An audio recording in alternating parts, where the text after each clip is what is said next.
La representante de la Cámara, Jennifer Pedraza, está anunciando la primera demanda de nulidad a esa elección. Representante, gracias por estar en 6 AM y muy buenos días. Muy buenos días, un saludo para toda la mesa de trabajo y para todos los oyentes. ¿Y por qué hay que anular la elección del Contralor? Lo que pasa es que esta elección de Contralor está absolutamente viciada desde el principio, es decir, se violó la Constitución cuando se dio inicio al trámite de la elección del Contralor, y hay que tener en cuenta que la Contraloría no es cualquier órgano, no es, digamos, un aspecto secundario de la democracia colombiana.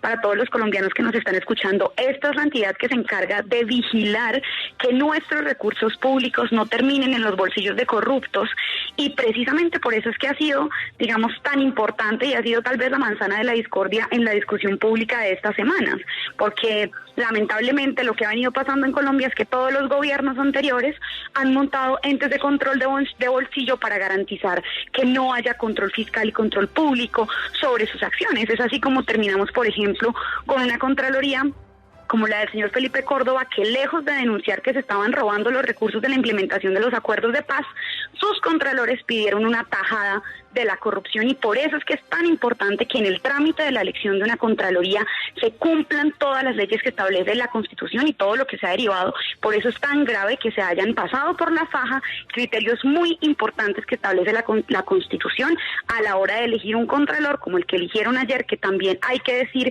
que es un Contralor que el gobierno nacional del presidente Petro, pues digamos, promovió y que incidió claramente en su elección, incumpliendo su primera promesa, que fue la de promover que hubiese independencia en los entes de control. Una pregunta muy cándida, representante. El presidente del Senado nos dijo hace hora y media que no se había ofrecido nada. ¿Usted vio que ofrecieran algo?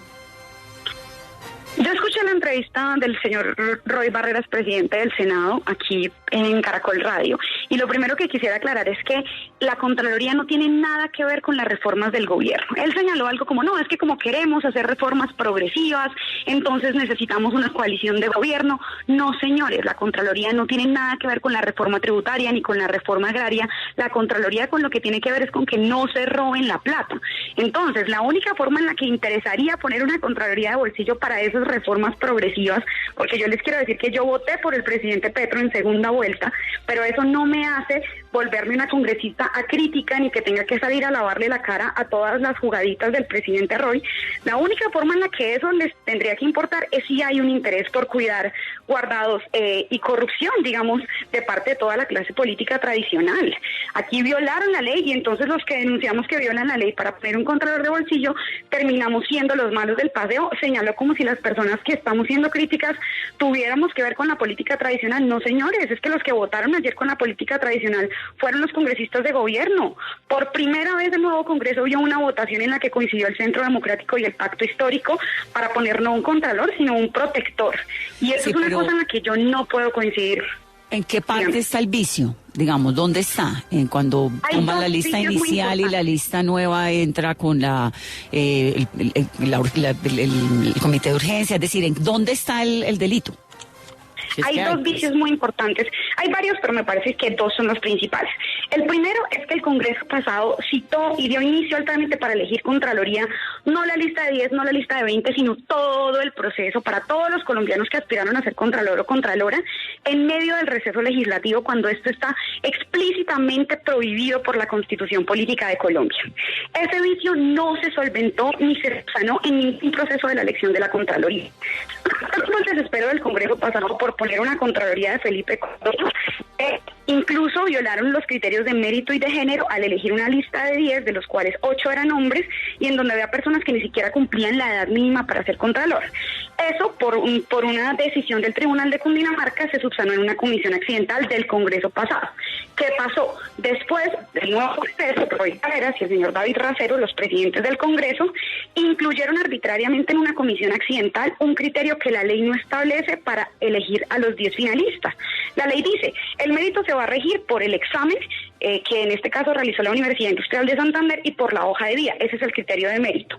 Resulta que se sacaron de la mano una entrevista adicional para elegir a los 10 finalistas, y solo así es que el señor Carlos Hernán Rodríguez queda de primero en el mérito, que ha sido la excusa que han usado algunos congresistas para votar por él, cuando de fondo lo que está claro es que el mismo presidente Petro, según denuncias que ha habido de varios periodistas, se habría reunido personalmente con las cabezas de los partidos tradicionales para decirles que mejor ya no votaran por él, sino que votaran por Carlos Hernán Rodríguez, y eso es lo que explica que un día antes de la elección la mayoría de partidos cambie su decisión y voten, como les decía ahora, por un contralor que no va a ser independiente.